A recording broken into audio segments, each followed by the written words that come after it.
Marvelously talented actress. She has performed in everything from comedy, or in How I Met Your Mother, action in Stumptown and the Jack Reacher film, and also the Marvel Cinematic Universe. Let's welcome Cobie Smulders.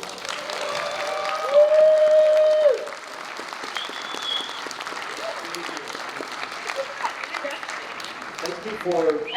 I see what you did with Marvel. Did you see what I did there? It's like, I'm not even a dad, but I make a dad. Hi, everybody.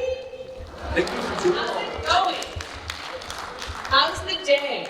What did we buy? What did we wear? Are you seeing Maria cosplay? Are you seeing? I did just meet a Maria.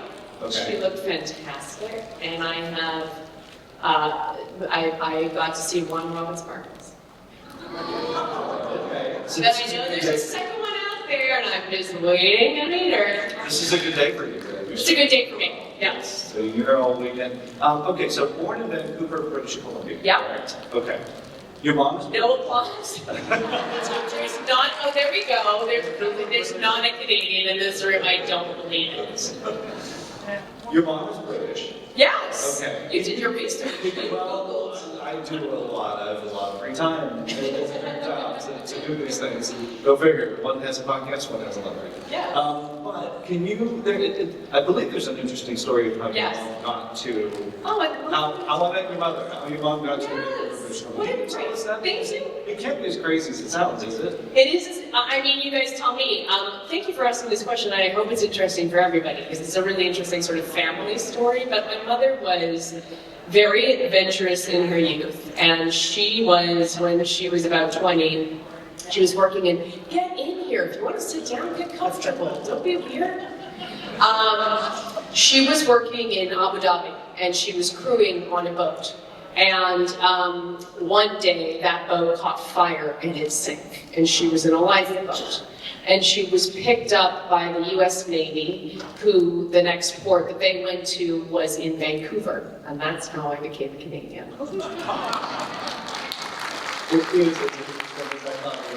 It's a sport. There's a movie in there. Like maybe you. Yeah, I mean, it is. Or something. Or, Sorry. So you can produce a movie like by your own mom. Yeah, I know, that's very meta. That would be really interesting. Yeah, it's an interesting thing because my mom is like so not that woman anymore. Like it's funny to be like, I don't know if in your life, but like thinking of your parents as like young people having adventures is weird. Yeah, exactly. No, I know my mom. Yeah, exactly. Like, oh. Yeah. So it's strange for us in our family to be like, you were working on a boat? Like, what is that world? How does that happen? Right. How does that, like, who does that? I know. I guess she did. She did. There's a microphone over here, so if you all have questions. Drop some beats. Yeah, while we're getting that line going, you can get your questions. What kind of kid were you growing up? Like, we love the comic movie stuff, and we love all the pop culture stuff that you're into now and doing those things. But was that you kind of growing up? What were you gravitating towards? No, I was very shy. I was very sporty. I played soccer for about 13 years. And I come from a very big family. My parents had 4 children, and then my father remarried, and my stepmother had 4 children, so there's 8 of us altogether, so it's all Latin siblings.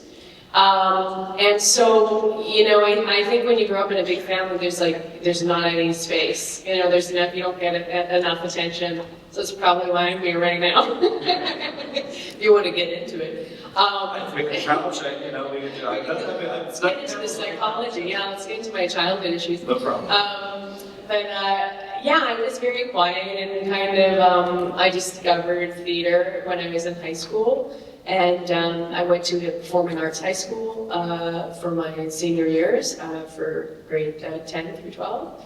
And really found my love for it then, but before then you couldn't get me to be talking in front of people at all. So it's sort of something that came to me in my teen years. Why do you think that was that just shyness was a big one? I don't like attention. I don't, I don't like picture taking. It's very weird because I'm here today. But I know nobody here really knows me, but I'm a very normal, just down to earth person, and sort of find elements of my job strange. That's the reason. Does celebrity kind of freak you out? There's a lot of that. I don't. You just get used to it by now. I honestly don't put myself in that category. I have a very boring life. Really? I'm like, I have this amazing job where I get to pretend to be other people. Okay. And I think that was the draw for me, more than the fame element of it. I think it was, for me, it was really cool to just pretend to be somebody else for a while. I've heard that from actors because sometimes they're one way and then all of a sudden they realize they're paid to be somebody else and go into another life and you just channel that into something else. Yeah. Okay. Yeah. And also you get free food at work. That helps. If the food is free, and it's a huge perk. Correct me if I'm wrong, it's not unlike Seinfeld's George Costanza. You have an affinity for marine biology. I did, yeah. I was actually set to go to the University of Victoria, which is up in Canada, and was going to study marine biology. Where did that come from? I'm like a freak for the ocean. I grew up in Vancouver, right on the shore, and just spent my summers in it, and just it's my darky place. It's when I'm scuba diving or under the water. So it's always been a draw for me, and I love. There's so much to be discovered in that world. Yeah. There's so much that is unknown, and so that was really the path I was going to take. And then that summer, I just met some wild actor friends. I was like, this is a lot of fun, and you guys are doing this like for your job. That's a shift for me. Yeah, it was a big shift. But I still work I work with this amazing organization called Oceana. They do a lot of protection of different. For overfishing and things like that. Yeah, they do a lot with legislation. Sorry, I've been talking too much today. And so that's like sort of my way into the world. And at least trying to do a part to preserve. You got to do some of that, right? You did scuba diving, you got to get some things for research. Yeah. We did a lot of, we did a project for offshore drilling off of the coast of Belize, and we managed to put a stop to that. So that's Oh, fantastic. So it all worked out. Let's put some real questions here if you want to. Oh, the first one, no crash, bro, no crash. I want to ask a question about Mozilla blockades. Give us your name and tell us where you're from. I'm from New Haven. I don't think this mic is on. I can hear you, but I don't think everyone else can. You've got to project. Yeah, that's better. There we go. So I have an interior design question about two specific props. Okay. When you were a judge, have the blue French horn? You know what? I think Carter Bays has the Blue French horn, who's one of the creators of the show. I know, yeah. And then the second one is the robot. Did he forget about after all? Oh yeah, unfortunately. But he always does, so he's used to it. Yeah. Should we keep going? Yeah, Let's keep going. Hi. Hi, Sam. Hi, Sam. Oh, Pennsylvania. Wonderful. Nice to meet you. What was your first impression when, the writers came to you with the idea that they were going to create Robin Sparkles? It was sort of like, what? I'm not a singer. I mean, I can sing. I'm not going to get up on stage and do it, So it was sort of surprising. I mean, they did also curveball me with turning Robin into a Canadian. Because they were like, you're Canadian, and just think that, like, being a Canadian is really exotic, and it's like, have you been to my country? Like, what about a Canadian is exotic to you? And so I think when I reflect on that show, one of the great things about it was they were constantly coming up with challenges. And that was a really wonderful challenge. Like, I think when you think of a sitcom, it could be really kind of vanilla and basic, and let's keep to the format. And they kept pushing things creatively so far, and that was an example of it. So my answer to your question was like, yeah, I was like really surprised and really like honored, and really grateful that we could record it in a sound studio so they could go, let's just adjust the pitch that she gave us. But it was wonderful. It was a gift. Yeah. Thank you. While we're waiting for the next question, I got to ask you about, my wife and I are doing, and Tom Welling's here. Yes. You know that? Yeah. Okay, so Yeah. we're doing the Smallville rewatch. A lot of the guys watching these How many episodes. seasons did they do? 10 seasons. Wow. I think the guys are up to season 5 or something. But we're watching the episode, and as we're watching it, Cobie Smulders! Yeah. She's like, wait, Yeah. Cobie Smulders on this episode. Yeah, I was just talking to Tom and I was like, Okay. I don't think we were in a scene together because I was sort of like the Just beast. the whole Lex thing, yeah. Yeah. We're doing a lot of stuff with Lex. That but was bad. it's I was like, bad in that one, right? Not You like were- acting, like I was like a bad You were person. bad. I might have also been acting it seemed like he bad. murdered you in the beginning, but it turns out you were the one. Spoiler alert, she's. Okay. Do you want to know something about that? I- Do you want to know a story? Or not again? You got about Smallville, we'll take. Well, so I grew up in Vancouver, small little shot there for all 10 seasons, and I'm desperate to get on the show. I'm like, new actor trying to break in, you know. And I moved to LA, and I get hired for Smallville in Vancouver. So I go back to Vancouver, and I get this job, and it's an intense role. It's like a nice, fun, meaty, dramatic role. And I was dating this guy at the time, and I was staying in his place because I didn't live in Vancouver anymore.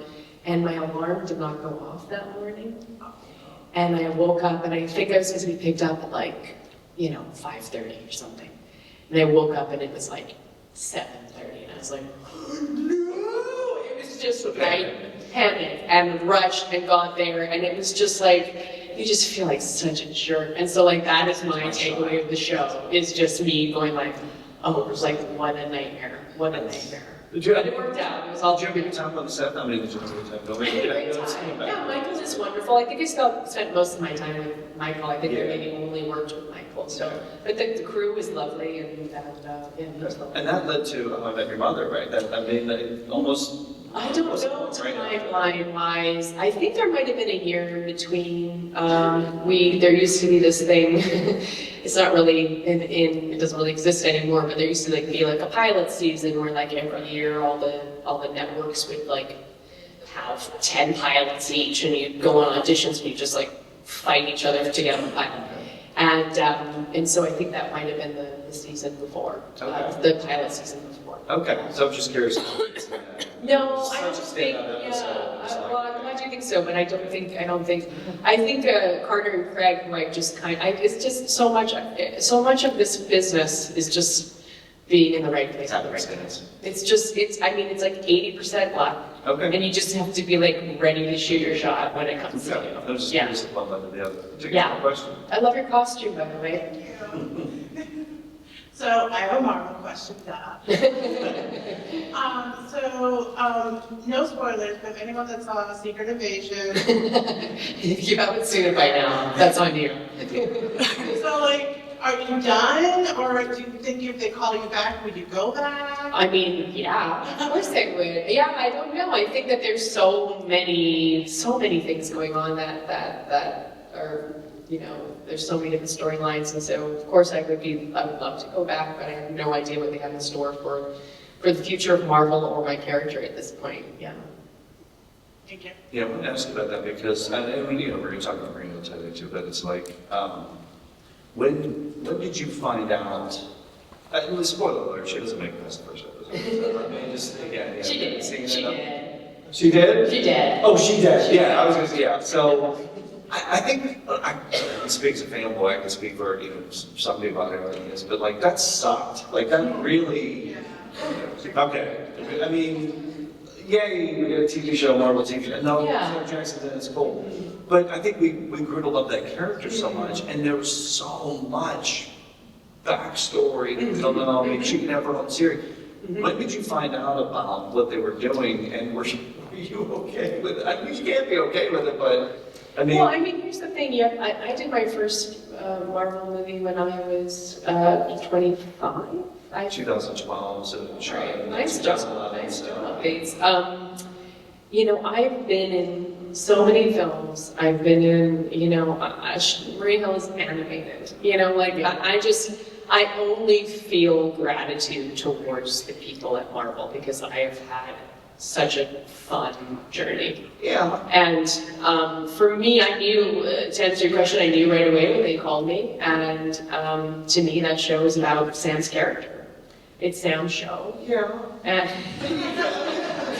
You even like a, blinking at the end, you know what I mean? Like, it's normal, like, they could twitch your finger or something, like, just to... Yeah, it's so much, it's their call, I it's know. their world, it's their, we're just living in it, and we don't.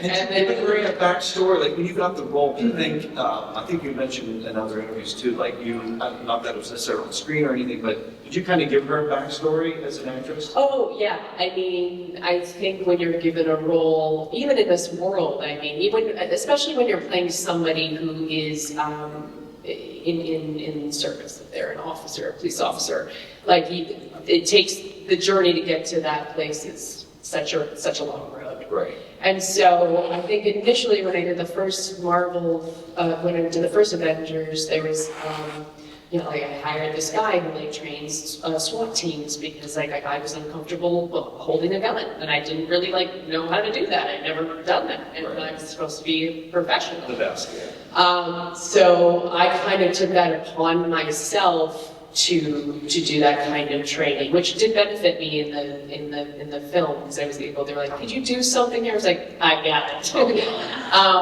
So I took that, and then with each, I think that the interesting thing that happened throughout from film to film is a conversation about stakes, because you have to understand, like, when you're trying to portray a realistic situation within that world, it can be quite challenging because you're like, well, there were aliens before, and now there's Skrulls. So, like, are we more, like, do we understand it? Is there like, you have to try to understand the world, and it's very hard to. Like, the Spider-Man Far From Home is a good example where, like, the villain in that was more surreal, and then I wasn't really me. Did you play it? No, I didn't know that until the end, until like we had finished shooting. When you shot the whole thing, you thought you were playing Maria. And then when did you saw Vader and there's a post-credit scene? No, they let me know. They were like, just so you know, we've made this, That was just the end. Yeah, I mean, I don't know when they shot it, but it was after I had it completed. But they wanted you to channel where you were going with Maria. Yeah, they wanted me to play, like, even if it was like, even if I knew the whole time, I think we still would be playing the reality of the day-to-day. Got it. Because you may have done something to bust off. Yeah, okay. We don't want to do that. Wow. Yeah. Okay, I mean, I think we just want more.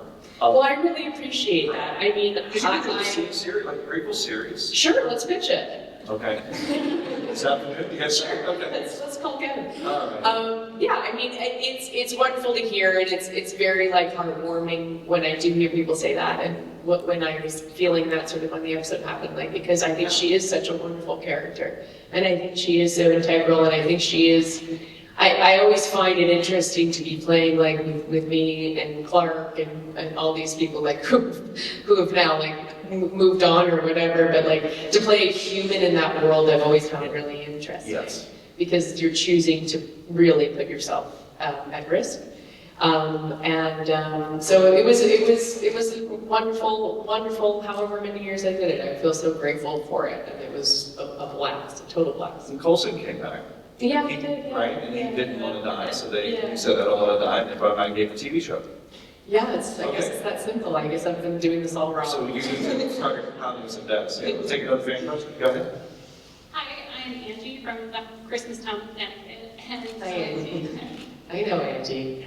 So I guess part of my question might have already been answered already, but if you could do a prequel series or an origin story or backstory of any of your characters, which one would it be and why? Ooh, yeah, I mean, I think it's got to be Hill, because I think there's something so fascinating about a woman in that world. I think that, the training, the mentality, I feel like there's probably a familial connection to, her father being in the service, or, I feel like there's a really interesting world there with like new young recruits coming in, so that would be good. I wouldn't mind seeing Robin in like the Canadian woods too, though, just running. I think we did something, right? You guys probably know better than I do. No, not Sandcastles in the Sand, but there was like a flashback to like me and my dad on a helicopter. Yeah, and he pushes me out of the helicopter, he's like, good luck. I mean, I wouldn't mind seeing that. Maybe that is Maria's origin. Yeah, maybe that is. Maybe that's it. Yeah, like she'll survive her situation. Now we're in the multiverse. Yeah, that'd be cool. That'd be cool. Thank you so much. Thank you, Auntie. Another question? Good afternoon, Cobie. Thank you for coming to Terrificon. We appreciate it. Yeah, nice to see you. Bill the Joker here. I was curious, as an actor or actress, how your performance is really dependent on who you're playing against. So if you had the choice, Samuel L. Jackson, 3 names, Neil Patrick Harris, 3 names, which one would it be and who gives you the most? I mean, they're so different. You know, I mean, I was in love with Neil for a few years, on and off screen.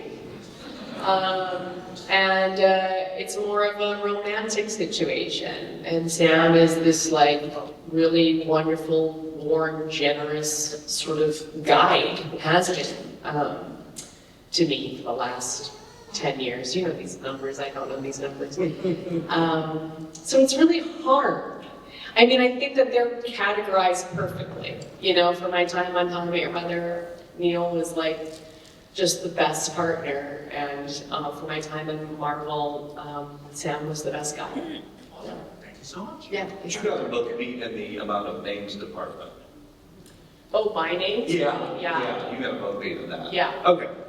Yeah, Cobie Francisca Maria Smulders is my full Yeah. name. And I don't like attention. I gotta ask you about Stumptown too. Yeah. Okay, Dix. Yeah. Okay. So I know, okay, that you're great at action. So you had to have a fun, you had to have an amazing time on that series. What are your memories of working on some of the favorite memories of working on that series? And then obviously, can we get more? I mean, I know it was such a weird thing because I think it was renewed, Yeah. season 2, if I'm not mistaken, and then COVID hit. Yeah, I mean, Yeah. screwed the whole world up. But then it was like, oh, we can't get things started again, and it just sort of began. So, Yeah. so if you could just give us a little bit of stuff. Yeah, in terms of the first question, I mean, we just had such a wonderful cast. We just had such a great group of people. And that was wonderful. And it was just really great to play like a messy, drunken, bisexual woman on network TV. Like, it was just great. And I like playing characters that are complicated, that are figuring it out, like we all are. And so that was really cool. And the action was really fun. It's really hard to maintain like good, like quality action in a series. It's really hard because you're like rehearsing the stunts while you're shooting the previous episode. You're just like it's a marathon for sure. But we had some great guest stars. Ioana Sky came in and played like an ex-girlfriend of mine, and she's this like amazing musician. And no, Ioana Kika, sorry, I said wrong last name. And that was a great episode. But it was all like, it was just like a fun adventure. And again, we took a lot of creative liberties, which was really fun. It was based on a graphic novel. Did you Yes, yeah. take through? Was there anything you could pull from the graphic novel? I mean, the graphic novel is the reason I said yes to doing the show, because I love Greg Arca's work so much, and it was already such a fully formed story. The character was already so alive from the comic books that it felt like a really easy role to step into. And so, I mean, that's the reason I said, like, yeah, I think I have to do this show, because it's just like, I love this character so much. Were there any lines or like any, like sometimes there's a panel, like an iconic panel in a comic book, especially when you do Marvel, different things. Is there anything that you looked at a comic, because I think earlier Matt was saying something about Constantine, that he wanted like this image for his last shot. Is there anything from the comic book that you took, or was like, hey guys, can I walk out of the room this way or something? Or? Yeah, I mean, obviously the familial unit, which was Dax and her younger brother, was a big carryover from the comic books, and that was important to me because I liked the idea that this woman who was probably not interested in having children was kind of raising somebody. So I liked that it was important to me that that was alive in the show. Okay. And in terms of it coming back, I don't think it is. You know, they picked it up and then they said, I think it was just such a hard time to get things made. It was so expensive to shoot anything. Everybody was masked. There were so many protocols. Everyone was testing. I mean, it was just like, it was madness. Were you shooting scenes with plexiglass? We didn't even get to that. We hired some new writers, and we were like kind of like getting ready to start writing the season. And then, So they hadn't even broken season 2 yet? No, Wow. no. Is there an interest in, is there an interest in doing that? Like because there's so many streaming services, I mean, you would think it could find a home. I think it's been too long. I think it would be hard to get that group of people back together again. I think that maybe if they wanted to like recreate it and redo it, maybe. I mean, but that is a trope. Like, what was Natasha's show, Poker Face? Like, it's a version of that, you know. And there's a new show on ABC called High Potential with Caitlin Olsen that's like very much like female, messy lead investigator, right. You know. And so it's like it is certainly it is a trope that will live on, and it is a story that will be continued to be told. Okay. Just didn't know if there was any movement in that direction. No, It was so interesting. It was so sucks up how Yeah. because it was like it was only because of COVID. That wasn't because it wasn't interesting. Yeah. Hey, Stumptown!